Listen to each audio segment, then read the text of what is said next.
Hello and welcome to our investment program. Today, we're discussing exchange-traded funds, or ETFs, one of the most important modern investment tools that have revolutionized how people build wealth. And whether you're a complete beginner or looking to improve your investment strategy, this episode will teach you everything you need to know about ETFs and how to build a successful investment portfolio. An ETF is an investment fund that trades on stock exchanges like individual stocks. You can buy and sell ETF shares anytime during market hours. But instead of buying one company's stock, you're purchasing a share in a fund containing hundreds or thousands of different stocks, bonds, or other assets, and the first ETF was created in 1993. Tracking the S&P 500 since then, the industry has grown to manage trillions of dollars.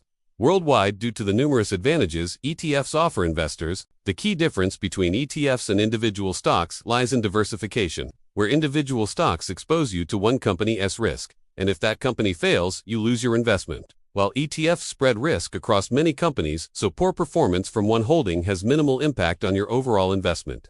Plus, ETFs are much simpler because individual stocks require researching each company and reading financial reports and making buy and sell decisions. But ETFs are managed by professionals who handle these tasks for you. And from a cost perspective, individual stock trading involves commission fees for each transaction, while ETFs charge a small annual fee of 0.03% to 0.75% but eliminate multiple transaction costs, making ETFs more accessible since one ETF share gives you exposure to hundreds of companies while achieving similar diversification through individual stocks would require substantial capital. An ETF is an investment fund that trades on stock exchanges like individual stocks. You can buy and sell ETF shares anytime during market hours, but instead of buying one company's stock, you're purchasing a share in a fund containing hundreds or thousands of different stocks, bonds, or other assets, and the first ETF was created in 1993. Tracking the S&P 500. Since then, the industry has grown to manage trillions of dollars. Worldwide, due to the numerous advantages ETFs offer investors.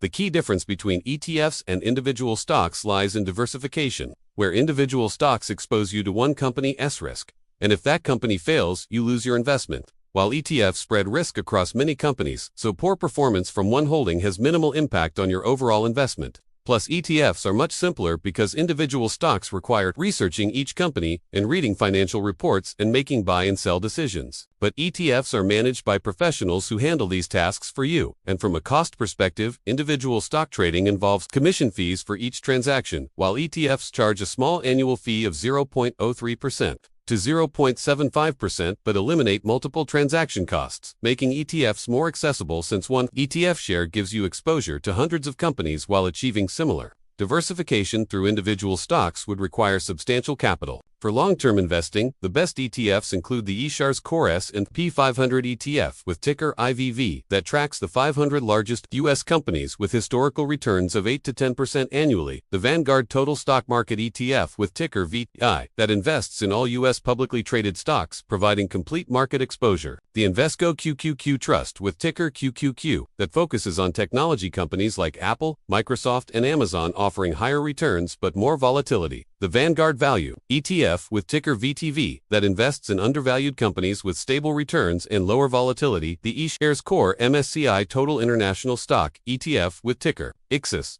that provides exposure to developed and emerging markets outside the U.S., the Vanguard Total Bond Market ETF with ticker BND that invests in U.S. government and corporate bonds for stability and income, and the Vanguard Real Estate ETF with ticker VNQ that invests in real estate investment trusts for inflation protection and diversification. When building your ETF portfolio, first define your goals by asking whether you're investing for retirement, buying a home, or children's education, because long-term goals of 20-plus years allow for more aggressive strategies, while short-term goals require conservative approaches. Then assess your risk tolerance by determining if you can handle 20 to 30%. Portfolio declines without panic, selling where high risk tolerance allows for more stock exposure, while low tolerance requires more bonds and conservative investments. And for asset allocation, use the traditional rule where your stock percentage equals 100 minus your age, or the modern approach of 110 to 120 minus your age for longer life expectancies.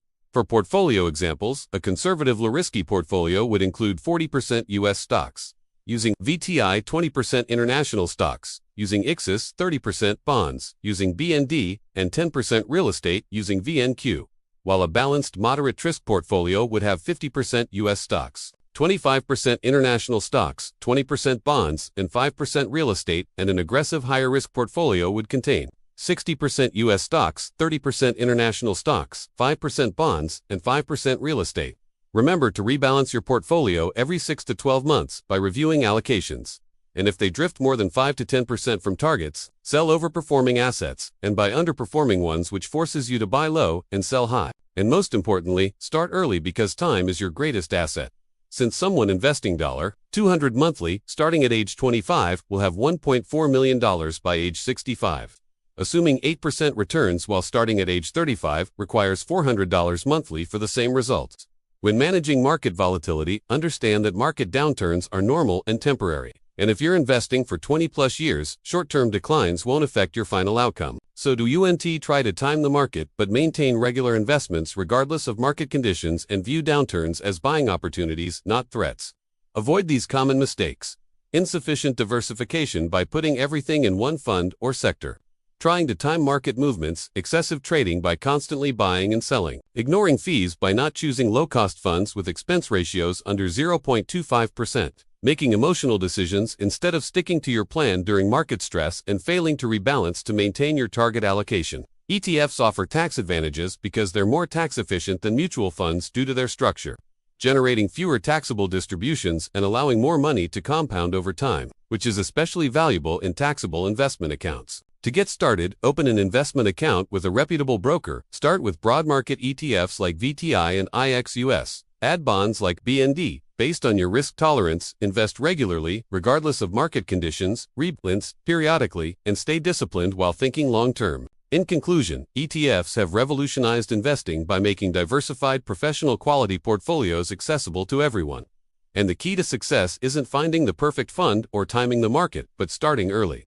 Investing regularly, maintaining diversification, and staying disciplined. Because time in the market beats timing the market, and the sooner you start, the more compound growth works in your favor. Where even small amounts invested consistently can grow into substantial wealth over decades. If you found this episode helpful, please like and subscribe for more investment, education, and share this with anyone who could benefit from learning about ETFs investing, because your financial future depends on the decisions you make today. And with ETFs, you have access to the same investment tools used by professionals. So start your investment journey. Now stay consistent and build the financial security you deserve. Thank you for watching, and remember to invest wisely, stay disciplined, and keep building toward your financial goals. Thanks for watching. Don't forget to subscribe and hit the bell so you never miss the next video. See you soon.